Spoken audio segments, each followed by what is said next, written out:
네, 여러분 안녕하세요. 오늘은 2019년 고3 4월 학평에 실렸던 박모걸의 사양가에 대해서 함께 살펴보도록 하겠습니다. 이 박모걸의 사양가와 박남준의 따뜻한 얼음이 같은 지문으로 구성이 돼서 문제에 실렸는데요. 박모걸의 사양가 같은 작품은 익숙한 작품은 아닙니다. 박모걸의 대표 작품은 아니지만 그래도 이렇게 익숙한 작가의 새로운 작품이 역시 모의고사에 많이 나오는구나, 이런 것들을 또 알 수 있고요. 이 박모걸 시인의 시 세계를 좀 살펴볼 수 있는 그런 좋은 지문이었다고 생각을 합니다. 그럼 먼저 이제 박모걸 시인에 대해서 간략하게 설명을 해드리도록 하겠습니다. 박모걸 시인은요, 1916년에 태어나셔서 1978년까지 생애를 살았습니다. 그럼 우리가 작가를 볼 때 항상 그 시기를 보면 이 사람이 어떤 시대의 시인이었겠구나 당연히 추측이 가능하죠. 바로 박모걸 시인은요, 일제강점기 때의 대표적인 시인이고 또 해방 이후로도 한양대학교 교수까지 하면서 활동을 꾸준히 하셨습니다. 그리고 박모걸 시인은요, 어디서 태어났냐면 경상북도 월성군에서 태어났는데 그게 지금의 경주시입니다. 그래서 박모걸의 이 사양가는 이 박모걸 시인의 고향이 경주라는 사실을 알면 훨씬 더 이해가 쉬워지는 작품입니다. 그리고 박모걸 시인은 중학교 3학년 때 어린이라는 잡지에 동시 통딱딱이 특선될 정도로, 또 신가정이란 잡지에 동요 제비맞이가 당선돼서 문학활동을 시작할 정도로 어렸을 때부터 문학적인 소질이 대단했는데요. 우리가 많이 알려진 동요 얼룩송아지 있잖아요. 그것도 박모걸 시인이 작사했습니다. 그리고 이 박모걸 시인은 어떤 말이 있냐면, 정지용 시인이 북에는 김소월이 있고, 알다시피 김소월의 고향은 함경도 쪽이죠. 그 다음에 남해는 모골이 있다라고 정지용 시인이 이야기할 정도로 정말 대표적인 일제강점기의 시인이다 생각하면 되고요. 박모걸 하면 또 빼놓을 수 없는 게 바로 청록파입니다. 이 청록파는요, 하나의 문학의 경향을 얘기하는데요. 조지훈, 박두진, 박모걸이 청록파를 결성한 다음에 3명이서 청록집을 발간했습니다. 그래서 이 청록파 시인들의 그런 시적 특징은 뭐냐면, 자연이라던가 그 속에서의 이상을 많이 얘기해서 현실과는 조금 괴리가 있는 순수한 서정의 세계를 표현했다는 게 이 청록파의 특징입니다. 그리고 이 청록파에서 그 조지훈의 완화삼에 답장을 한 시가 바로 그 유명한 나그네라는 시가 있습니다. 이게 바로 박모걸 시인의 가장 대표적인 작품이다 라고 얘기할 수 있고요. 또 6.25가 끝나고 나서 박모걸 시인은 시인이잖아요. 그래서 굉장히 가난한 시절을 보냈는데, 시인으로서의 어떤 가장을 하면서 그런 가난한 아픔에 대한 이야기를 한 게 바로 대표작이 가정입니다. 박모걸 시인의 또 다른 유명한 작품은 뭐냐면, 이제 학원이라는 작품도 있습니다. 이것은 죽은 아우를 표현하면서 이제 그리운 마음을 전달한 시인데, 학학적 이미지를 써서 그 우울한 심정을 얘기한 것이 이제 특징이고요. 또 교과서에 굉장히 많이 실리는 이제 산도화라던가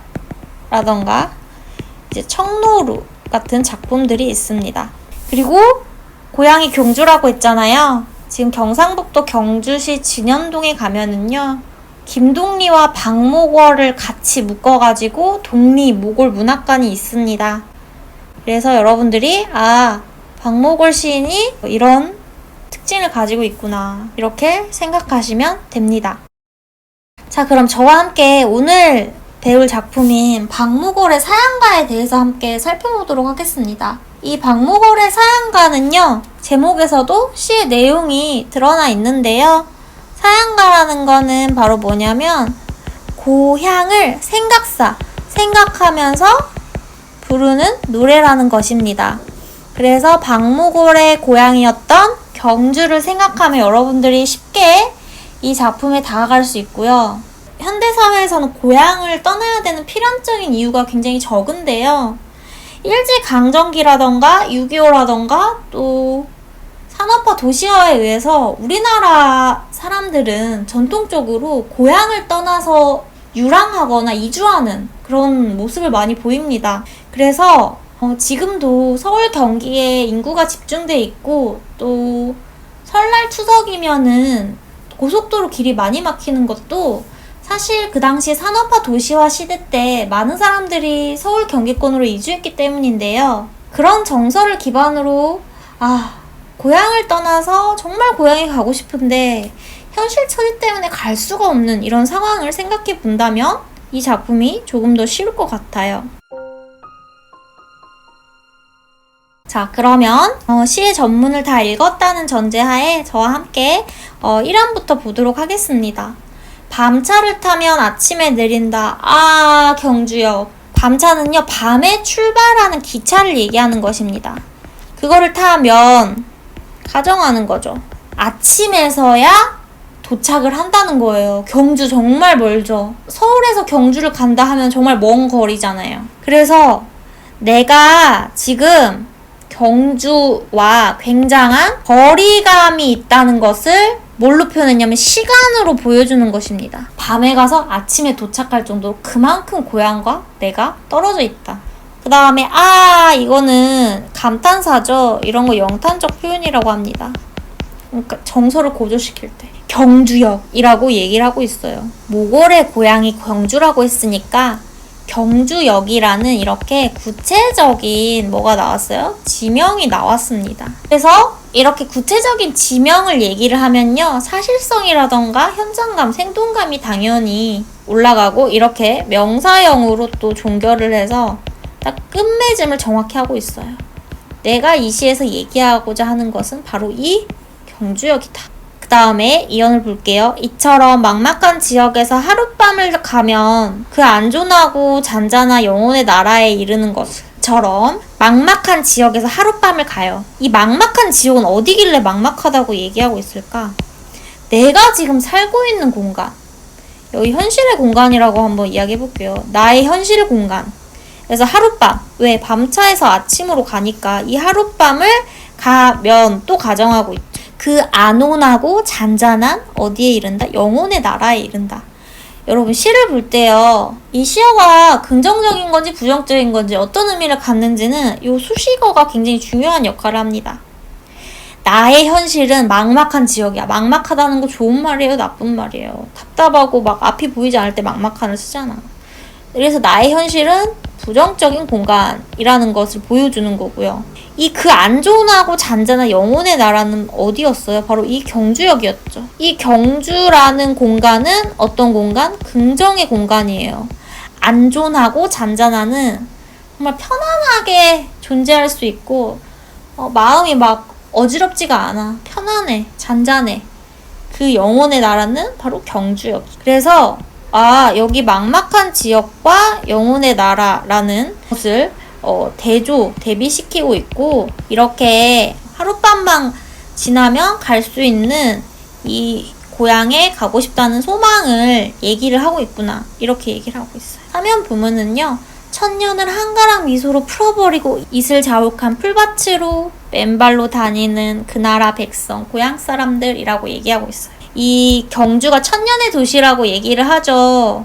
여기서 이제 제가 자료를 가져왔는데요. 경주 하면은 이 얼굴무늬 수막새가 유명합니다. 왜 경주가 천년의 시간을 간직했냐면 얘 신라의 수도였잖아요. 그래서 신라인의 어떤 미소를 얘기하는 거예요. 천년을 한가락 미소로 풀어버린다는 건 그 예술품을 보기만 하더라도 그 경주의 향기, 그 다음에 신라의 역사, 어떤 전통과 어떤 사람들의 삶과 역사가 이렇게 이어져 왔다는 것을 보여주는 거예요. 그리고 이 미소라는 건 굉장히 긍정적인 이야기잖아요. 역시 자신의 고향을 긍정적으로 생각하고 있는 모습을 알 수 있고요. 이슬 자욱한 풀밭으로 맨발로 다니는 그 나라 백성. 자, 이슬 자욱한 풀밭, 경주하면은 그 그 고분들이 이렇게 있는 모습이 굉장히 독특하고 아름답잖아요. 그런 것처럼 이 경주라는 곳은 지방이기도 하지만 어떻게 보면은 예전의 수도이기도 하고 굉장히 순수한 공간, 그 다음에 어떤 공간? 자연이 있는 공간이라고 생각할 수 있습니다. 거기를 맨발로 다닌다는 건 정말로 신발을 안 신고 다녔다는 의미보다는요, 이 맨발이라는 건 어떻게 보면은 날것이잖아요. 뭔가를 걸치지 않고 꾸미지 않고 자연스럽게 순수하게 다닌다 라고 해서 순수한 모습, 거짓이 없는 모습이라고 보면 돼요. 그리고 여기 보면은 약간 어떤 이미지가 떠오르냐면 기독교적인 이미지가 많이 떠오릅니다. 왜냐면 그 교회 다니는 분들 알겠지만 교회의 그런 사파라던가 그림을 보면 그 에덴 동산에서 사람들이 다 맨발로 다녀요. 그래서 이런 거는 어떻게 보면 종교적인 느낌에서 이제 기독교적인 이미지를 보여주기도 합니다. 그 백성이 뭐예요? 고향 사람들, 경주의 사람들이다. 그래서 그 고향 사람들에 대한 애정을 보여주는 거예요. 그리고 이 고향 사람들은 어떤 사람들이냐? 이 천년의 미소를 간직한 사람들이다. 그 다음에 사연을 보면은요, 땅 위와 땅 아래를 분간하지 않고 연꽃 하늘 햇살 속에 그렁저렁 사는 그들의 학녀를, 성바지를 이렇게 얘기를 하고 있는데요. 땅 위와 땅 아래를 분간하지 않는다는 건 뭐냐면 이거는 분별한다는 얘기죠. 굉장히 비유적이고 상징적인 의미입니다. 땅 위라는 건 어쨌든 위의 계급 또는 위의 공간이라고 얘기하고요. 땅 아래는 지상이라고 얘기를 하죠. 아래의 공간, 아래의 계급 이렇게 생각할 수도 있고, 고전수술에서 잘 나오는 모티프가 바로 천상계와 지상계 모티프잖아요. 그래서 여기 있는 사람들은 되게 신성한 사람이고 여기는 그냥 일반적인 평민 이렇게도 얘기를 하는데 그것을 분간하지 않는다는 거예요. 분별하지 않는다는 거예요. 그러니까 이런 순수한 이미지랑 통한다는 거예요. 그냥 자유롭게 맨발로 다니거나 이렇게 사람이라던가 어떤 세상을 분간하지 않고 보여주는 그런 이미지. 연꽃 하늘 햇살 속에 그렁저렁 사는 이 연꽃이라고 하면은요, 연꽃이 이제 불교의 이미지입니다. 이것도 역시 종교적인 이미지를 채용한 거예요. 그리고 신라는 불교가 국교였죠. 그래서 경주는 정말 경주 불국사 너무 유명하잖아요. 그 불교적인 그 전통이 그대로 내려오는 공간이 바로 경주잖아요. 그래서 연꽃 하늘 햇살 속에라는 거는 지금 이 경주의 그런 느낌을 표현하고 있어요. 연꽃이 핀다는 건 굉장히 불교에서 말하는 이상세계인데 그 하늘이 된 햇살 속에서 그렁저렁 살고 있어요. 특별할 것 없이 그냥 그렇게 사는 그들의 학녀를, 성바지를. 여기서 경주 사람들은 굉장히 특별한 민족이고 특별한 사람들이지만 이런 이상세계 속에서 묵묵히 순수하게 일상적으로 산다 이런 걸 표현을 하고 있고요. 학렬과 성은 뭐냐면 우리가 1000년 전에 어떤 조상이 있으면 그게 대대손손 이어져 와서 지금까지 이르는 거잖아요. 그래서 학렬이랑 선바지는 고향 사람들의 후손이라던가 어떤 그 경주 1000년의 역사의 핏줄 이런 것들을 얘기하고 있는 것입니다. 그래서 경주의 전통과 역사가 잘 표현된 그런 연이다 이렇게 보면 되고요. 또 이 화자가 얼마나 자기 고향 사람들을 특별하게 생각하는지 알 수가 있죠. 이런 거를 이제 생각을 했는데 아까 봤듯이 여기 지금 가정이에요. 지금 경주 간 거 아니잖아요. 지금 생각만 하고 있잖아요. 밤차를 타면 하룻밤을 가면.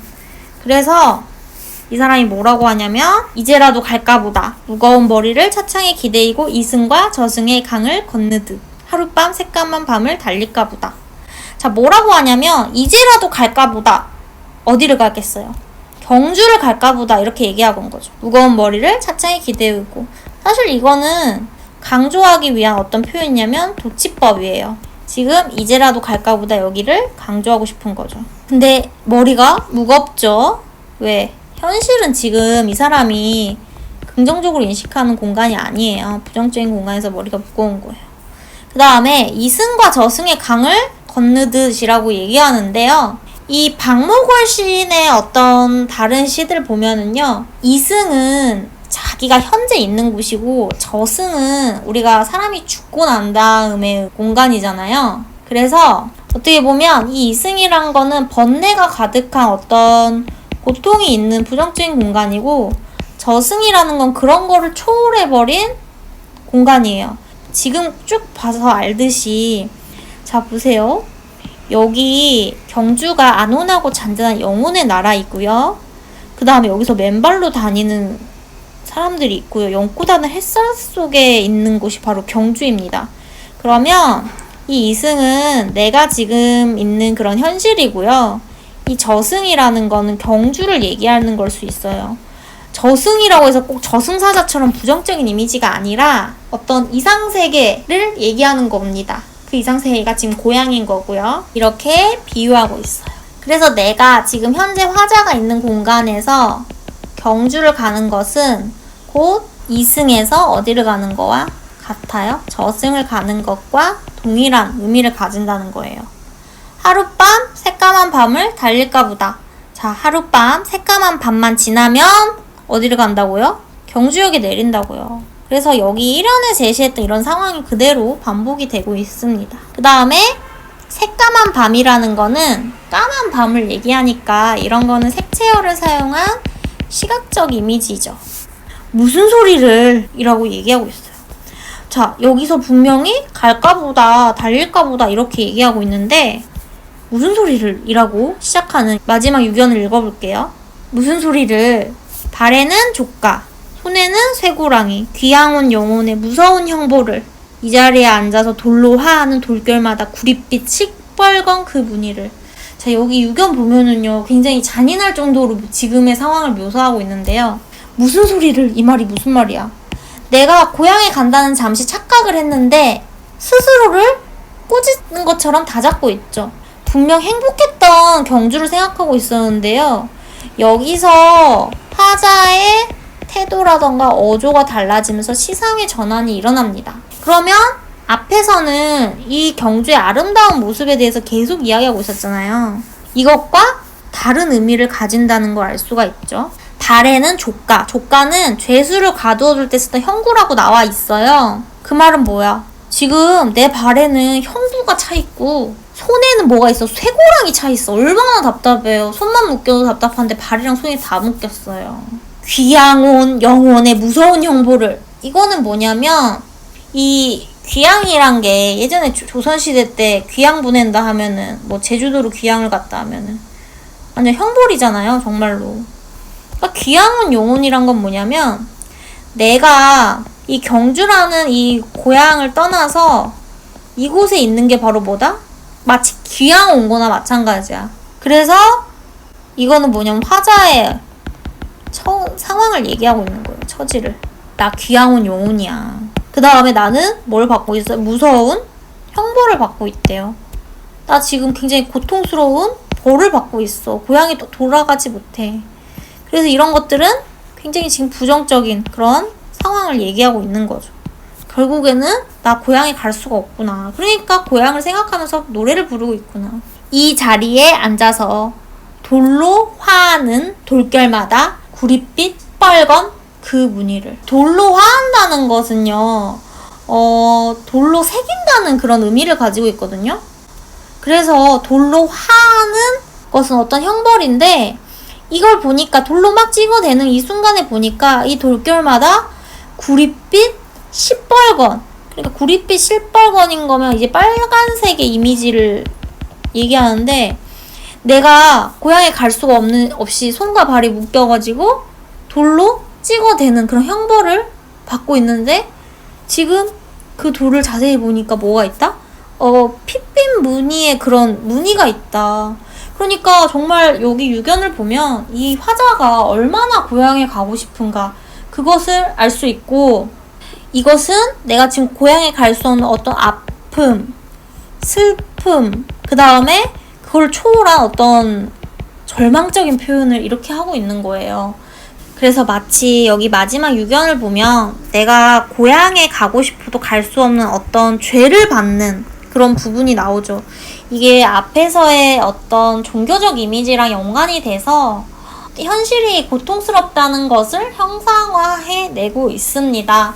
기독교적으로 얘기하자면 아담이 에덴의 동산에서 추방당한 것처럼 본인 스스로가 지금 고향에서 추방당한 것과 같은 그런 심정을 얘기하고 있고, 마지막 연에서 이런 색채어를 통해서 그 고통을 심화시켜서 형상화내고 있다는 것을 이제 보여줍니다.